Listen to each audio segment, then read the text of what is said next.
I'm Redneck Alcatraz. Welcome to the shenanigans. I'm DJ Carlston. And I'm Shig. Yeah. This is totally not our second time trying to do this now. The first time resulted in technical difficulties where the audio completely crashed. Yeah, seems the technical difficulties. Oh Yay, well, yay for Twitch guest star, I guess. I don't know. Yeah, But Redneck, what are we talking about? we're gonna be going over the Wizards of the Coast OGL mess, and mess is probably a very mild, polite, and it's a term that really does not cover the scale of this debacle, I guess you could call it. And Um, another term. yeah, they kind of blew themselves up with this really badly. Um, we brought Shig in because he's a friend of mine, and between the two of us, we've been keeping up with all the shenanigans of what's been happening with this. And I'm just Constance, here. you're gonna get an eye opener into some of this mess because you haven't been paying attention to this, and you're gonna hear some of the legal ramifications of what they tried to do, and you're probably gonna be like, "What the hell?" This is going to be fun to say the least, I think. Oh, yeah. So let's just jump right into this. Thankfully, somebody on Reddit made an actual timeline of all of this shenanigans. Back in December, I think it was the 21st. The date might not be exactly correct. Um, Wizards of the Coast put out saying that there was going to be an update for One D&D, their new platform, their new D&D edition that they're going to be coming out with. And that there might be some OGL, their open gaming license. There might be some updates. Well, come January 5th, it leaks. And the leaked info was rather damning. And then on the 10th, the entire 15-page document was leaked. And apparently they tried to blow it off as like, no, it's just a leak, it's just a draft. Apparently that was proved incorrect as it was revealed. They had actually sent these out as contracts to people already for review and using. Yeah, and even before then, their relationship with these companies were already on the rocks. So because the new CEO and head of D&D both came to the realization that D&D was becoming more and more under monetized. So they decided they needed to go in a different direction and set out this OGL as a way to essentially cauterize the bleed and make sure that the money that they're losing from third party would all go to them instead. Yes, and they literally said it is under monetized in referring to how they're doing stuff in their community. Yikes. Yes. You know, So they're already off to a bad PR start with this.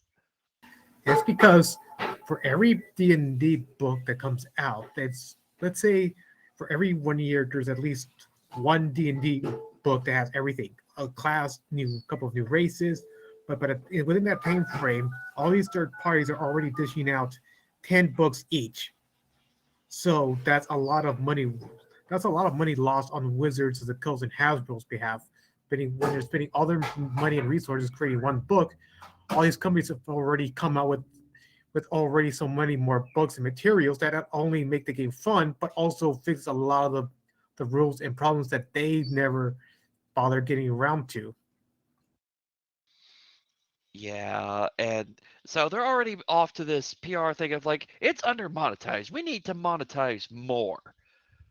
Well, one of the things that was in the OGL update, as it became known as OGL 1.1, that pissed a lot of people off is the fact that if you use any of their materials out of the OGL to make money, period, any kind of money, you will owe royalties to them. Which means, Costin, if you're streaming and you're streaming your own D&D game, you make money, you have to go pay Wizards royalties on that money. Yeah, that part was more of a gray area because there was some confusion about what they meant. There's Blizzard to the Coast says, "Oh no, this does not mean streaming," but later on in some parts it does contradict that, like things such as selling of D&D merch promoting D&D stuff would fall under this category. So it was kind of like, is it? Doesn't it? It's just basically legal mumble jumble that confuses the reader, just so that their lawyers can step on you and say, "By the way, you owe us money now because this is what the contract means." Initially, Okay, they so said, "Yeah, so go ahead." it's official. I'm never going to start streaming D&D. Well, this was their original plan. Initially, that royalty part came out in the early leak on the 5th, and they were initially it was like, oh, it's just if you make like $750,000 or more in revenue. I'm like, oh, and in my head, I'm like, oh, so you're saying that like Critical Role will owe you royalties simply because they're using the Dungeons and Dragons system, and they make money from the streaming, from their merchandise, which is their merch. Does not say D&D, does not have the D&D logo on it, but because it's based on D&D, they owe you royalties.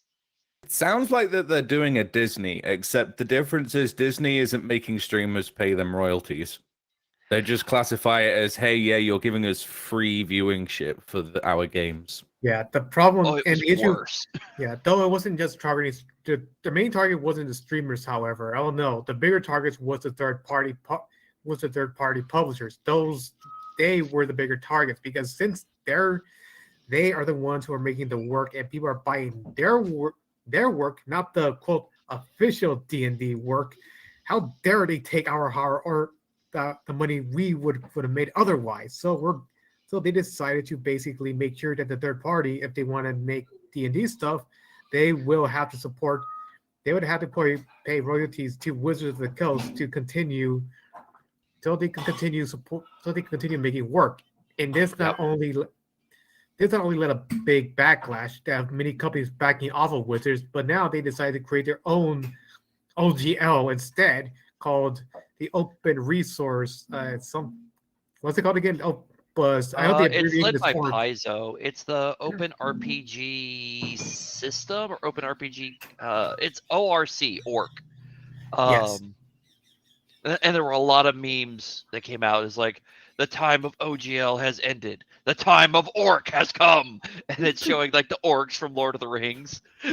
Yes, and the orcs and Paizo was basically standing against OGL. Not only did they say that they were ready for a new game system and also getting support from others like Kobo Press and hundreds of others. They were also ready to take Wizards of the Coast to court if the OGL were to was to change the way that Wizards said they were going to, because under the original license of the OGL and under the original release of it, Wizards any Wizards has no rights to change the OGL or get rid of it legally or otherwise. Yep, They in cannot. perpetuity. Exactly. They said they created the OGL in the olden days to protect the system so nobody can change it and be greedy. But Wizards thought that they could just find some sort of leeways into this and find some kind of loophole so they could say, we could change the OGL because it's not perfect. We have to change it now. Yeah, but it stood as irrevocable and in perpetuity for almost 20 years. And now they're like, oh, no, we're not going to do that anymore. We're going to completely revoke it. Because they said they were. They were going to replace it completely with this new one that they can change the terms whenever they want, and they can revoke it later on if they want, regardless. So yeah, for those third-party guys, imagine you're running a mod on one of your games, Costin, and they sell the mod like $1. Here's a mod pre-built, all the stuff. You can use it with the game, and it will just work with the gameplay, like extra skins or something. Not only could Wizards demand royalties on that $1, the new OGL 1.1 also said you give Wizards a non-exclusive, perpetual, irrevocable, worldwide, sub-licensable, royalty-free license to use that content for any purpose. Jeez. It also gets worse. And that If was the literal wording I just read off of their own paperwork. Oh, it's also worse. Yikes. That's all only I can if say. you're. It's worse. That's only if you make a profit off of it. If you're selling the product and does not make a profit, Wizards of the Coast would legally own that third-party material automatically. They could If you that were, license thing of the non-exclusive, irrevocable, royalty-free license that applies to regardless if you're making money or not. So they can take it, incorporate it into their stuff, and market it, and they can make money, and you cannot sue them. Jesus, that's It just a actually is massive included that you fucking cannot no-no. sue them. yeah, That's just- the only exception to this rules were the non-commercial version, which is say, oh, if you're doing homebrew and you're not selling anything, it's just completely free, it's yours to keep. Don't worry about it. I mean, you're not making money off of it, so why would they care? Unless they decide they're going to, this is such a good idea. We're going to take it. We're going to include it in our stuff. Yes, they could change. That's the new OGL was basically changed so they can. It was bad. And the worst thing is that they were quiet for about a week before they came up and said that this was only a draft. You do not listen to whatever the internet are saying. They're just taking things out of proportion as a sort of way to try to douse they're just trying to douse the already raging fires with a glass of water. That's not going to work. Yeah, they're like, it's just a draft. No. A 15-page document is not a draft, especially not when you send it to other publishers as for legal review for contract signing. Yeah, and the announcements and when they were about to do the official announcement of the OGL, they decided to backtrack because they noticed people were actually canceling their D&D Beyond subscription, and so much people on the internet were making such an uproar. They decided to back off and say we're gonna release another draft. I know you guys are gonna say you won, but this is our victory. We won together. Now let's make this OGL a possibility for both sides, shall we? Yeah. They're trying to twist the words like saying, we're not really the bad guys here, and this is our victory together. We're a community. We love you guys. Let's make this OGL a new possibility. Yeah, it was, dude, the backlash was so hard and fast. Like I said, January 5 was the initial leak. January 10, the leak of the whole document comes out. By January 13th, they have decided to cancel it and put out a public statement saying they're canceling it. Jesus. Mm-hmm. And this was dude, I found an article, there was even a group of content creators and such in Europe who were going to create a union to unionize against Wizards. It was going to be across Europe. Jeez. Yeah. And you know it's really bad when people are like, fuck you, we're doing this. And in 8 days from the initial leak, they are completely backtracking and said, we're canceling it. It's weird. It's almost giving Sonic the Hedgehog vibes to me. You know that movie where everybody bullied the game, the studio? Yeah, it's giving me vibes of that. Yeah, except unlike with Sonic, where the backlash was so bad, they're like, okay, we're just going to redo it completely. They didn't. In this case, they didn't. They came out with 1.2 and then put it out for survey of okay, here's the revised version. We're going to change it. We're going to fix it. Tell us what you think. We're going to listen to what your results are. Yeah, and the results were just still more or less the same. Well, it was still a little bit better. There were two things that they kept saying that we need to continue pushing this OGL forward. The big thing was they were still trying to get money off of the third party. They say we're not going to get rid of the first OGL, but later parts said we are getting rid of the first OGL. And kept trying to, and one of the major things say we're going to get rid of the OGL 1.0 because it was made during a time when racism, transphobic, homophobic and sexism things were allowed. Therefore, OGL 1.0 was racist. We need an offensive. We need to get rid of it so we can make a more protective and inclusive community. They were using that that very phrase to get That was the people on board. wording and phrasing when they came out with the options for 1.2. I actually have the survey results for the 1.2 survey. This was out for 7 days. The survey was put on the 20th. This is their official post on the 27th at 2 p.m. Central Time. They had more than 15,000 survey results.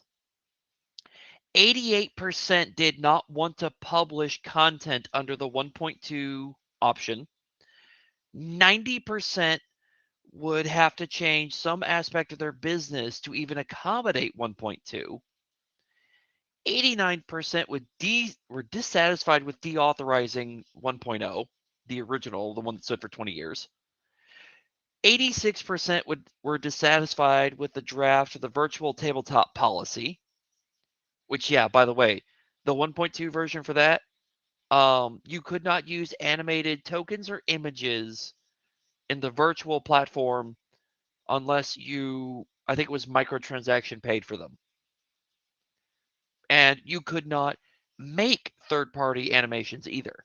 They were exclusively banned.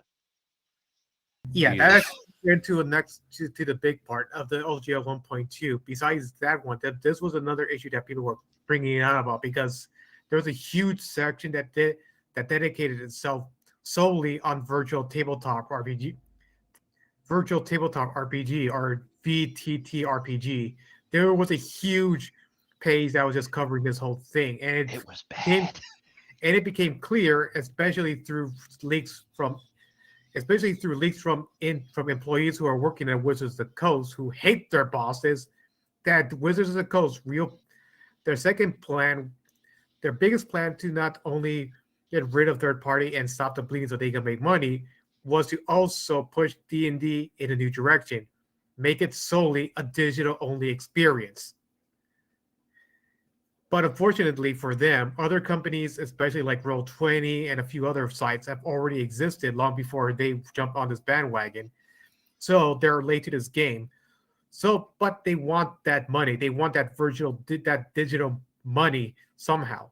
So the plan was to basically cut off the sources of all these competition, get rid of this competition, make their platform the only platform which you can only play D&D on, and make it so that this is the only way you could have the one true experience of D&D through this new digital medium. Yeah, they essentially wanted to turn something that was essentially open source into an exclusive only product. Yeah, the biggest plan. The thing is, sorry, go on, Shig. Yeah, that's like the biggest thing, because that's what the leakers said from the Wizards of the Coast employees, that their boss, I can't pronounce his name. I think his name is Chris Sau. He's the one who he only has an experience in digital products, which it's fine, but he sees D&D as the same as he would see as a video game. Wasn't he the guy who came over from the video from like the video game developing or divisions? Yeah, they put a video game like CEO manager in charge of a tabletop platform. And his plan was to make D&D, to monetize D&D, was to make it a digital only platform, and his explanation is like, if it works on tabletop, it'll work in a video game. It's basically the same thing in his mindset.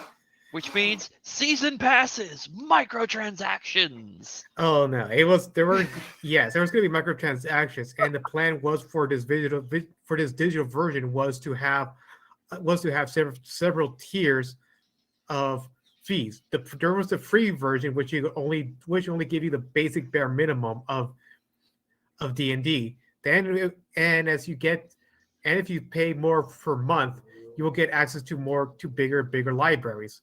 With the most expensive one being level, we had to pay $30 a month if you want access to everything, including homebrew. Yes, if you're playing for free, you will not gain access to any homebrew material, which 5e thrives on at this point. I'll be honest with you. Just going back to the whole video game thing. This is sounding quite similar to Overwatch. It's sounding like Overwatch, but also a lot of other games where they're taking one model that worked really well and then trying to turn it into something that, hey, potentially it could work well, but we don't fucking know, and everybody's gonna hate it. Yes, except you're converting a board game and like how you sell a physical book copy Oh yeah. to a subscription service only. They were actually going to discontinue selling books. Mm-hmm. So, And which everything was means if you stop paying your subscription, they cut you off from all the stuff you already have. yes, and they were trying to explain to them and explain to us in this OGL what's the difference between a video game and virtual tabletop. And a video game, they're saying that when does we understand that people like virtual things in this day and age, but when does it become so blurry that you're suddenly playing a video game? There's And a lot. their prime example though was actually the animation. Like once you start adding fancy animation, that's when it starts becoming more of a video game. And we want to make sure you guys are getting the true D&D experience.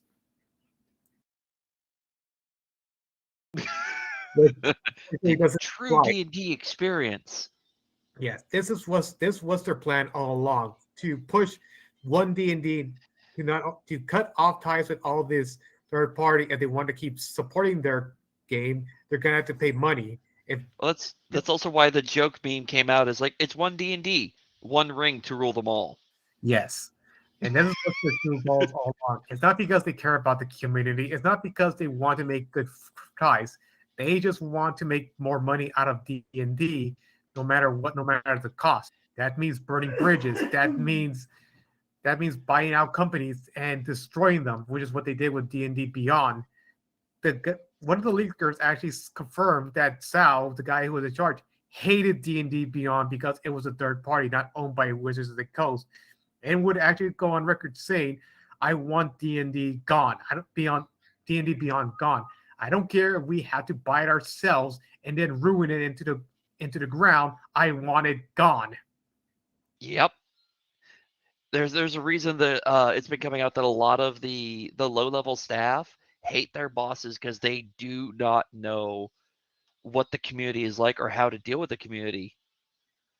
And it's just like these comments from these executives are what's making it worse. And it's just, and this resulted in, as what Shig mentioned before with Paizo, which is the creator of the Pathfinder game system, which you could say is D&D's biggest tabletop rival. Paizo literally developed the orc license that they were talking about. They put an announcement out on the 19th, before OGL 1.2 was even announced as an option for the survey, that in that announcement, they had over 1,500 publishers and companies signed on with them to support this creation of this new orc license. 1,500 companies. And they only announced they were going to create their open system on the 12th. By the 19th, they had 1,500 signees to join it. They did. I've never heard of numbers of people flipping that fast. It's insane how fast they alienated this community. And it's because the executives of Wizards and Hasbro don't really care much about a community. They use buzzwords and fancy words to make them seem like they're not a heartless corporation, yet they are. Even the OGL 1.2 drafting, we're trying to protect the community from the heartless corporations who could abuse you and and create hateful content for this game that we've been trying to protect and our beloved community in, which is ironic considering they're the ones who don't, because the ones who wrote this are them. They don't really care much about the community other than getting our money. Yeah. Leakers actually confirmed it as much that they don't really give a shit. They don't give two shits about the D&D community. They just see them as walking money bags and how they could get that money into their own pockets. Yep. And the end result of that 1.2 survey that I mentioned, they actually announced that 1.0 will not change. The system resource documents for 5th edition will be put under a Creative Commons license, which cost, and I believe you know details on what a Creative Commons license is. Basically, use other people's shit. That's great, but don't overdo it. I think that's just the simplest way of explaining it. Yeah, but because they put it as a Creative Commons, it is no longer under their control because I believe you have to set up a separate entity to run it. But it's now Creative Commons, which means anybody can use it within reason.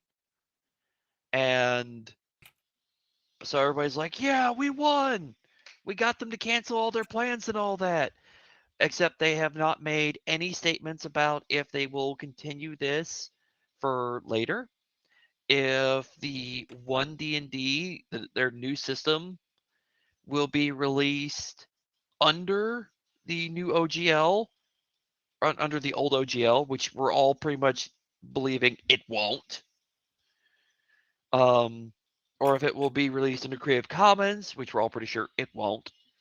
So they'll simply make a new license, a new OGL plan for their new system.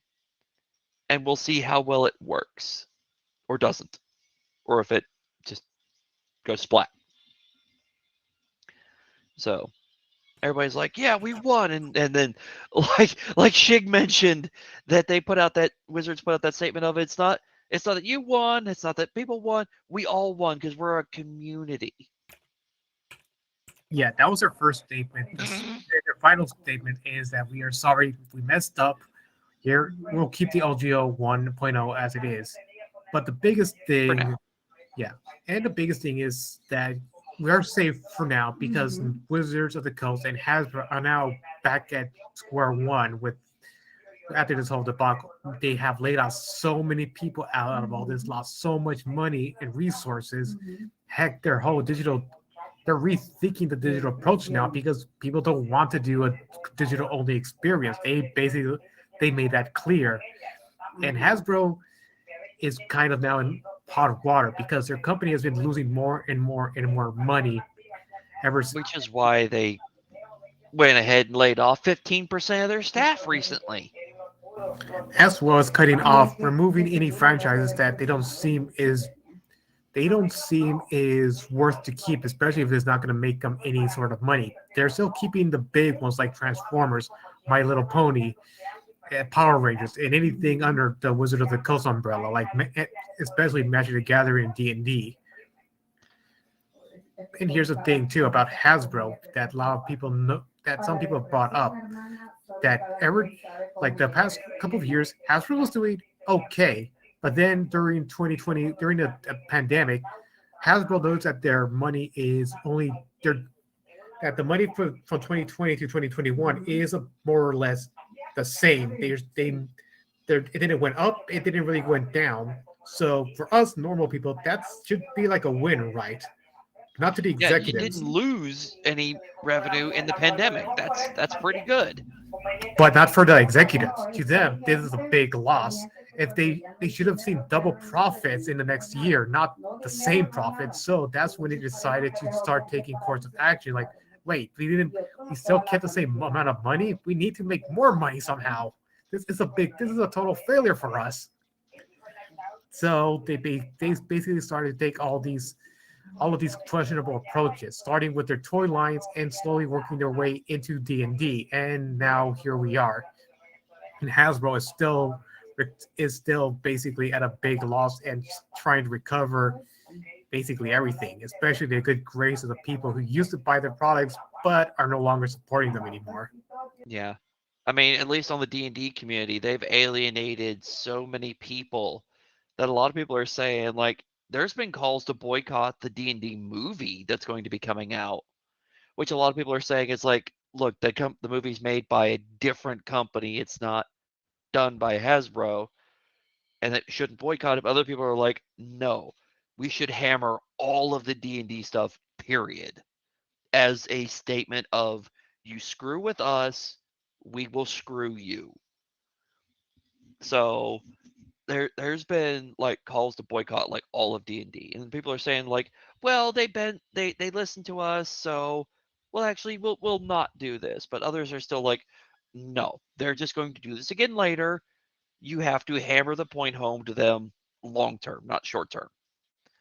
So we'll see how this is going to go. Some of the backlash is still ongoing and developing. Like, from the sound of it, Pathfinder and Paizo is not backing off on creating this new system.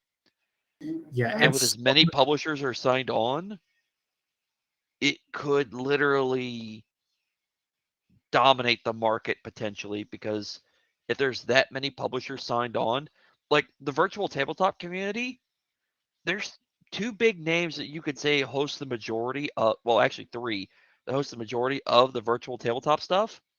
All three have signed on to this license, this new build plan.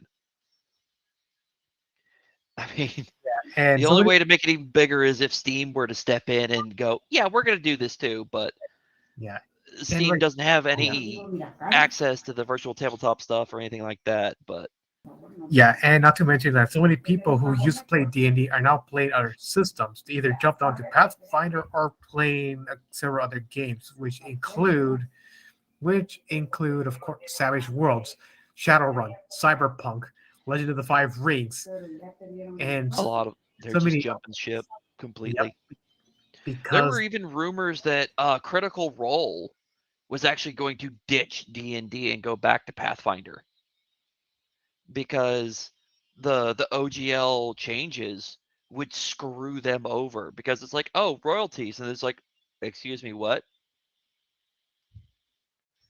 Just the financial cost it would cost them from just suddenly having to do royalties and such, and some of the restrictions, the licensing stuff. So there were rumors that Critical Role might switch over and ditch them, which that, I mean, D&D makes a huge amount of money off Critical Role being as big as Critical Role is. Imagine if Critical Role said, we are disavowing Dungeons and Dragons and Wizards of the Coast. But that was also a rumor, and we never heard anything from any of the people involved in Critical Role, so no one knows if that was just internet nonsense that some troll on the internet made up and then it spread like wildfire. So no one knows if that was actually a thing or not. I'm willing to bet it was just some rumor a troll made up, but it was probably enough of a rumor to scare the hell out of wizards. and a lot of, like I said, a lot of people are now playing other systems, or just what some of us are doing. We're just playing the older, discontinued versions of D&D. I know some people who are playing. We're playing 3.5. We have a friend who's playing the second edition version of Spelljammer, and so many more who are doing older stuff instead of just the newer stuff, because the older edition has much more content and much more things you could do than whatever the stuff they've been releasing. They just Which was also and honestly, I can say Wizards screwed themselves as far as marketing and being able to make product and sell product for 5th edition, their current edition, because they deliberately set it up so that you could just homebrew, house rule it. So because of that, it's like a game drops on Steam that's mod friendly. So of course, Steam Workshop, all the modding community goes nuts creating all their own mods. Well, how do you then market new stuff for that product when you've told the modding community to go nuts? You really can't. So they put out new content, new things, and everybody's like, yay! But we're gonna keep making our own stuff.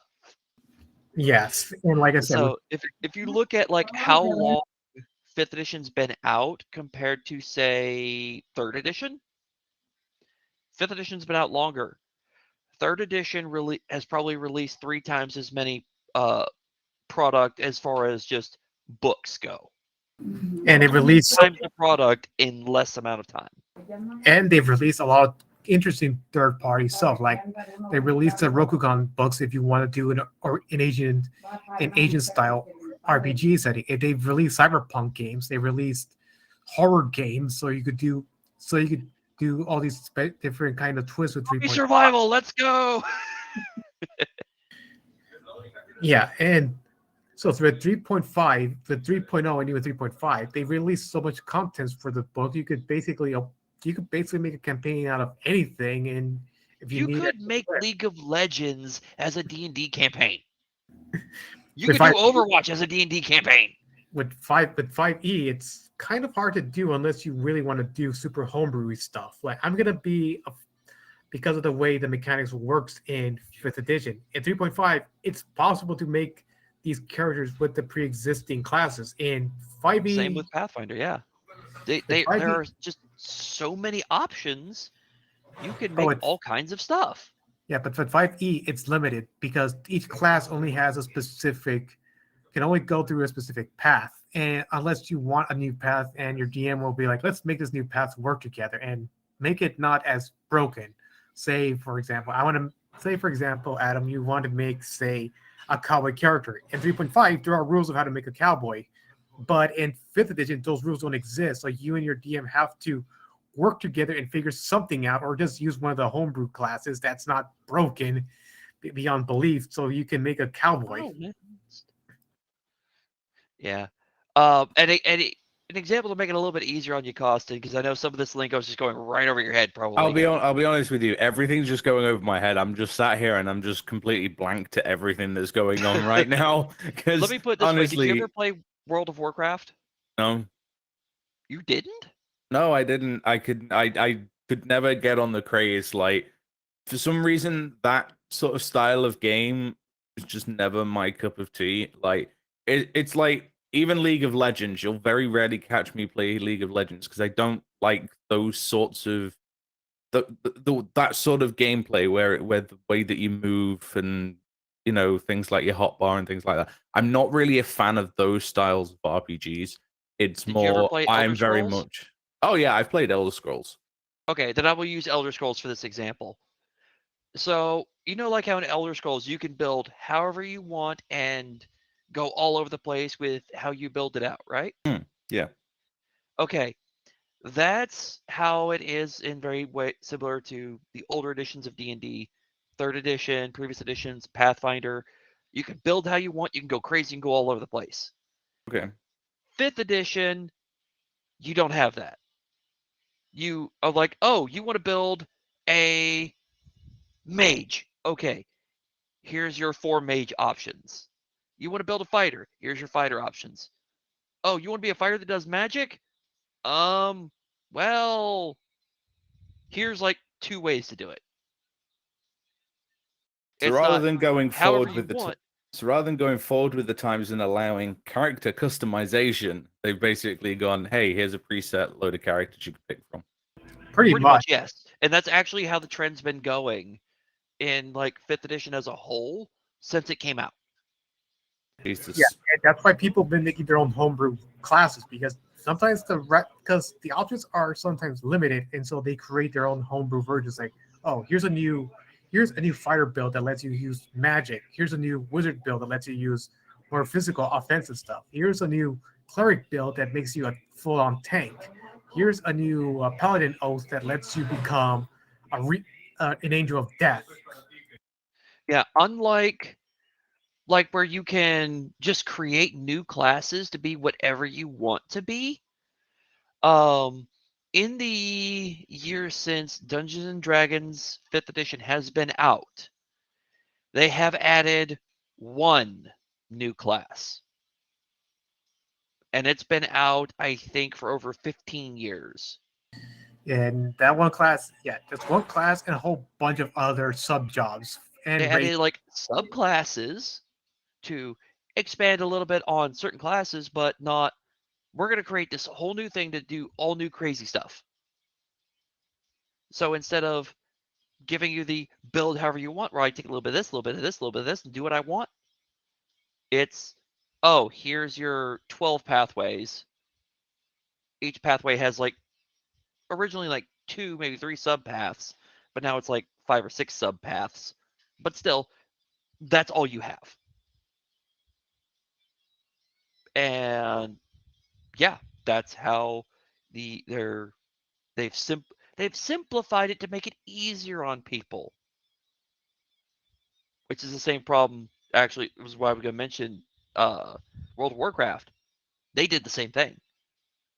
Ah, okay.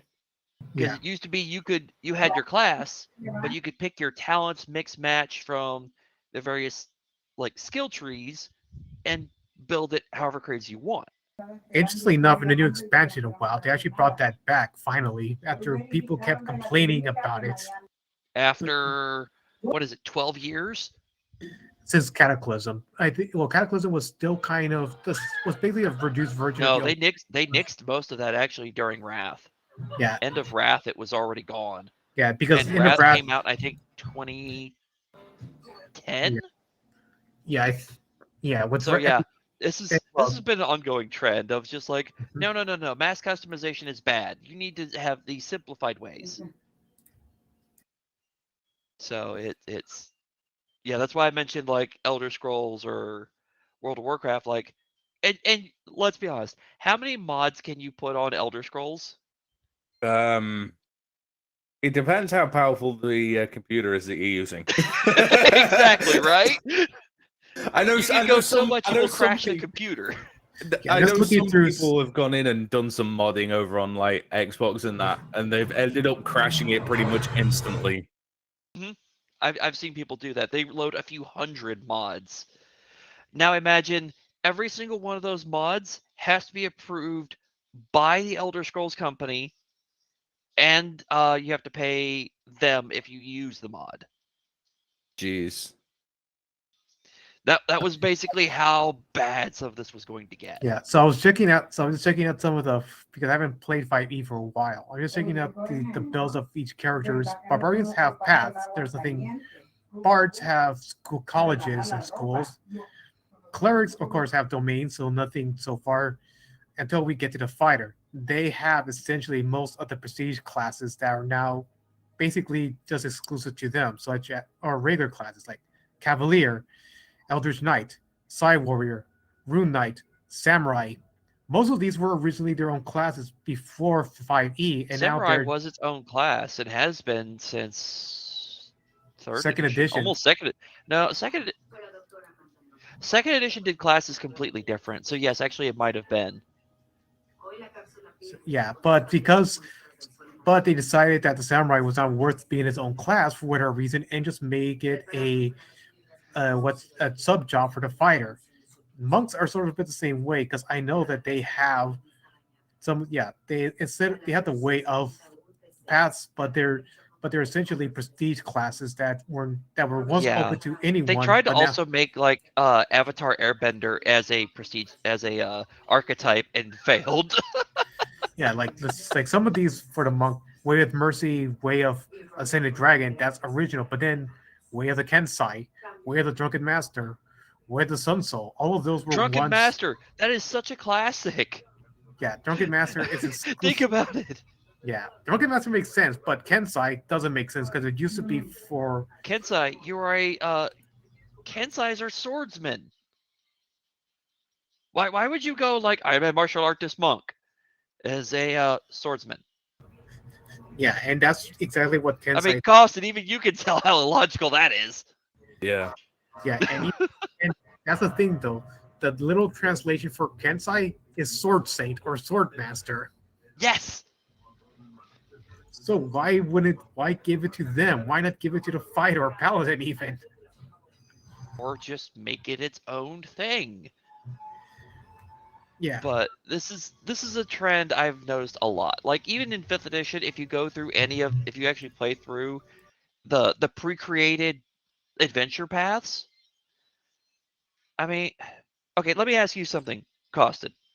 When you think of Okay. like Dungeons and Dragons style games, Okay. this medieval fantasy with magic. What are some stereotype things that you would think of being a thing in that? Quite You muted simply, yourself. just There you go. quite simply, just one word: nerds. Nerds. Okay, yes. Okay, let me rephrase the question then. Smartass. What are some things you would think of like that would be in the game? Just rattle off some of the obvious ones. Wait, just repeat that a second, because my mind is all over the place right now. In a medieval fantasy game with magic being prevalent and such, what are some normal things you would think that would be there? Magicians, for one. Okay, keep going. Dragons. All right. Bad guys. All right. Yeah, we got the basics covered. What about like magical goods? Magical goods, like, wands, Like bags of flaming like, sword. yeah, flaming sword, Javelin that when you wands. throw it turns into a lightning bolt. Yeah, like, yeah. Did you know, and actually in most 5th edition campaign books, those are almost non-existent. Oh, that's You will find in a campaign course that is intended to take someone from first level, your basic starting, you're a villager who has some basic training, up to say 12th level. You can fight dragons. Maybe not the really big ones, but you can fight dragons. There are generally, at least in my experience, 12 total magic items or less. Do you want to know how many in like Pathfinder it is sure. expected of a 5th level character to have? Go ahead. Anywhere from 6 to 20. Oh, Yeah, the whole And I'm talking like even the most basic ones, like, hey, a potion of healing to just heal my injuries. yeah, Yeah. there's no real rules on creating magical items in fifth edition because they Oh, there want is. It took them about 10 years to come up with some of them. yeah. But yeah, even still, there's no real list of actual magical item except for like 3 that they use as examples in the books. Otherwise, No, there is actually a list in the DMG just to tell you how they're made. Like, hey, do you want Costin, would you like a set of and let me see. I know you play Minecraft. Do you know how to make the fancy armor in Minecraft? yes. You know how to make the magical stuff? Oh, the enchanted stuff, yes. Okay. How long did it take you to figure that out in Minecraft? Nearly 3-4 years Okay. before I actually How long realized did it it was a take thing. them? How long did they take them to implement such a thing in Minecraft? Oh, that's a good question. I think it was in pretty early on in the game. I think it was like the 1.2 update or 1.3, something like that. Like, it was pretty early on in the game's development cycle. And for 5th edition, it took them 10 years almost Jeez. to publish the methods on how to make this stuff. Otherwise, they just said, go buy it. yeah. Otherwise, Well, what if yeah, I want to make it? What if I want to be an armor smith and make magical armor? Go uh, buy it. it was either that or work with your DM to create your own rules, Yeah, and that's they didn't why even tell you how to make a potion of healing. yeah, Like the most basic thing. and that's why I said with 5e, that's why there were so many books about these. Some of these Okay. books covered magic items and even how to create magic items too. So apparently, enchanting in Minecraft has been in since pretty much the very first version. Okay, so It in was only Minecraft, until 1.4, which was about 2 years later, that they added the ability of enchanting books. okay, so Minecraft, arguably one of the most popular and prevalent video games that feature like medieval or open world stuff in the world, Oh yeah. had this from the beginning and is like, this is just a thing. It took D&D, which kind of started most of this, for their 5th edition thing. It took them almost 10 years to put out how to make. That's ridiculous, really. You see That why a really lot is of us ridiculous. have ditched 5th edition. It's for reasons like this, and then, all right, after having heard us explain some of the stuff about the OpenGL and their gaming license debacle and mess, what are your thoughts on that as like someone who doesn't necessarily play D&D at all or pay attention to it, but just hearing about this stuff? Honestly, you were right when you turned around and told me that it was a mess. Like, Yeah, It was putting it genuinely, mildly. like, I don't think even in like video gaming, I've ever heard of a company do something like that. Like, I haven't heard of any video game that's gone effectively free to play to all of a sudden, hey, you've got to start buying shit now to be able to play our game. I haven't heard of that in video games, not in a long time. Yeah, there was actually one that kind of comes to mind that was sort of similar like this. When Activision Blizzard came out with Warcraft 3 Reforged, they brought back everything that people liked about Warcraft 3, which includes creating your own maps and game modes. But guess what happened in the updated version? There's a new TOS that you have to sign to agree when you want to run the map creator that says whatever you create will immediately be owned under the ownership of Activision Blizzard. I remember hearing about that. That was The, a re- horrifying mess. the reason why they did all this is because they did not want another situation. They did not want another Dota situation under their hand. Dota, the game Dota, which was the father of the MOBA genre, started off as a mod for Warcraft 3. However, because the creator decided to leave and work for Valve, it took the name with him, and Blizzard wanted to make their own Dota game. This opened up a big lawsuit over who owns the right to the name Dota. And the court favored in Valve because the original guy is there. He gets to decide who owns Dota, and he chose Valve. So this was a big loss, and it's kind of split the community apart. With the Valve fanboys saying, "Yeah, we won," and the Blizzard fanboys going, "Come on, it was part of. It used to be a Blizzard thing. Come on, guys, can't you see?" It was a mod. Yeah, I was gonna say I know a few people have debated whether the battle royale genre where that originated from, because I know a lot of people say, oh yeah, is it Minecraft or was it actually Armor? Because obviously it was the whole battle royale thing was originally created as an Armor mod. I believe I would have to say it was be Arma and not Minecraft. And both And of it's them, Minecraft, by like, its nature, is not intended as a fight to survive or kill to survive. Is a open world, do what you want system. Yeah. not only that, those game modes were inspired by the Hunger Games, which it on its own was inspired by a Japanese movie called Battle Royale. Yeah, I was gonna say, what was it?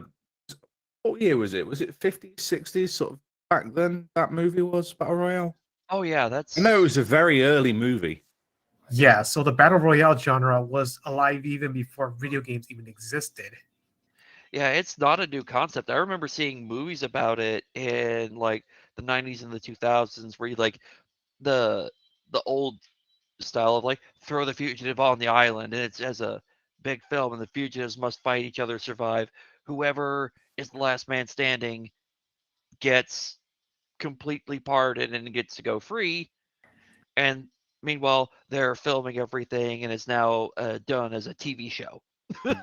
Yeah, and then there are games and then even before earlier games like Quake, Doom with multiplayer, Yep. and Halo all had featured their own death mode game, which every free for all. Yeah, but those I would have to say those, having played some of those, were not would not be battle royales. Those were just called free for alls.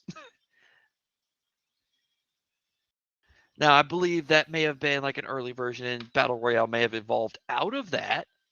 I think we'll touch back on battle royales because that's battle royales. I think is going to be an interesting topic to cover, because we could go through the entire history a bit more in depth. Because I know APOC, he did back when we were called Tech Talks, did a Tech Talks mini on the history of battle royales, but it was Yeah, sort he of like did. a quick sort of 5-minute thing.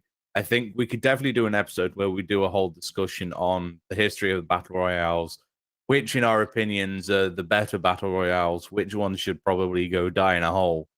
And Some of them sort have. of, yeah, some of them have. I mean, I think if memory serves me correctly, Ring of Elysium literally has a great member base of like 100 players or something like that. Like, it is stupidly low. Yeah, that one's kind of really died off. I never messed with it myself. But you still got popular battle royales that are out there. Like, even PUBG is still relatively popular, considering, I mean, PUBG Mobile is still a thing, yeah. I don't play it all that often. I haven't seen many of my competitive friends that used to stream it a lot, but anymore. But I know that on Twitch, it's still one of those sort of top 10 categories, along with Fortnite, Apex Legends. The ones that really did. They made themselves known in the space, and that's why they haven't died off.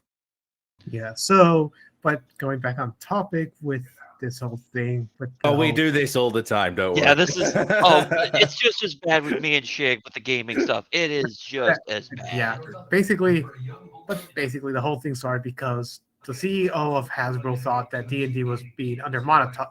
No, not Hasbro. Yeah, either way, the new CEO thought the game was under monetized. He got someone who worked for the digital department involved, and they decided that they should make the game digital. But they're late to the race, and there's too many books and too many competitions for them to make a profit. So they decided to update the LGL, saying, "Hey, you guys are either in or out. If you guys are in, you have to pay us royalties. If you're out, then you're out."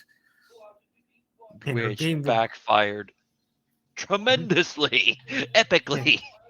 And this game will be the only tabletop RPG people want to play because people love D&D. They will pay us anything to play this game. No. Yeah, that backfired. I haven't paid for a Wizards of the Coast product in probably 6 years. Yeah, and I just have access to all their old PDFs. I don't apologize for that. Between me and another guy, we have a library of over 120 books just of 3rd edition alone. Mm-hmm. Yeah, and I still want to do a Rokugan game again some point, Adam. So, at some point, we'll do one of those Oriental games. Yeah, that'll be a separate thing for a separate time. Yeah. Anyways, maybe we'll have to drag Cost into some of these, but we run too late for him. Oh Lord, no! I do have to get going for now. Probably gonna take a break, so we'll start our game later because I need to get my voice. We actually have a Pathfinder game coming up after this. Yeah, that's great. You can go follow Redneck Alcatraz over on his channel, twitch.tv/. I am run actually by Shig, who's got to run away and prep for the said game. Yeah, but I'm gonna give my voice a rest because I've been talking a lot. Just before you do, Shig, we have a segment on our show that we'd like to do on every episode, and I know we're kind of springing this on you right now. We call it our sponsor, not sponsor. We basically pick an item that we use or something random that's in front of us, and we try and come up with a creative tagline that's also funny for it. So we'll start with Redneck because he can show you how it's done. Redneck, what's your sponsor, not sponsor this week? My sponsor, not sponsor? We're going to go with an age-old classic, the comb, for when you need to straighten your hair or your beard and work those kinks out, or when you just need to throw at somebody because they're being annoying, you don't want to actually damage anything. Trying to find my... There we go. I found mine. Aha. Yours wasn't at your desk. It doesn't count. I mean, it was on the other side of the monitor. Okay, fine. Okay, but my sponsor, not sponsor, I guess, is a hairbrush. You can use it like a comb, but yeah. I guess it's more useful for you long-haired, freaky people. You can also shove it up someone's ass. So I mean, I guess yeah. It's a multifunction device. It also has more mass, so it's better for throwing. Let's see here. My sponsor, non-sponsor would be, I have this can, so why not? Dr. Pepper and cream soda. That was zero sugar. If you just want that creamy Dr. Pepper taste with an extra buzz to it, but don't want the extra calories, just drink this instead. Do you know, I think Apoc's done that one in the past with the Dr. Pepper cream soda. And I was just like, wait, you can get this shit in the UK? I thought it was an American thing. I was like, oh my God, I want to get some now. And honestly, it's the best thing ever. Yeah, so if you like Dr. Pepper, if you think that Dr. Pepper taste is too weird and needs an extra creamy aftertaste, this is a soda for you. And if you I can give it a creamy aftertaste if you want. It might be a little bit salty though. If you want it with zero sugars, here it is. No sugar for all you dietary needs. But yeah, I guess When you're too that's it sweet now. and don't want to make it even sweeter, get the sugar free. But yeah, I guess that is it for this episode now. Then, if it's you been have to fun. go. We did cover a bunch of ground and enlightened Costin over here as to the horrors of some of the things that have happened and transpired in the month of January. I'm not gonna At least lie, in the most of it community. still went over my head, and I'm not completely 100% sure on everything that was spoken about today. But the licensing I've been stuff, though, busy today. I'm pretty sure you understood. Oh, I understand 1.1 bad. 1.2, it's not as bad. But still bad. But still bad, yeah. Yeah, because 1.2 was like, oh, you want animations? No, you have to pay us for those. Right. Imagine if Twitch charged for having animated anything on your stream. Oh, Jesus, yeah. That'd be. So anyways, I'm gonna get going now, guys. So it was good. I'll see you later, Adam. Always, See you it's nice shortly, to catch you. Shig. But yeah, I've been DJ Carsten.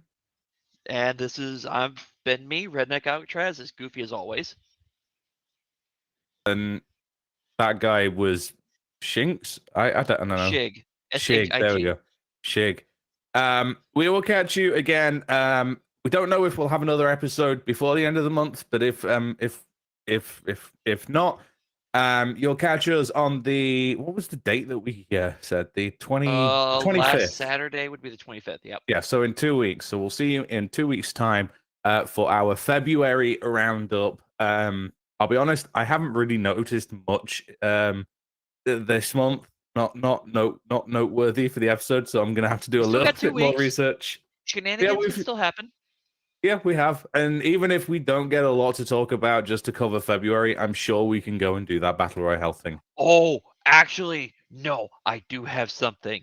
We were going to touch on it for January, and we didn't. And there's new stuff that's come out about it. That can be covered in February. Nice. But yeah, thank you very much for watching. Stay safe, and don't forget, stay nerdy. And yes. yeah, we'll catch you soon.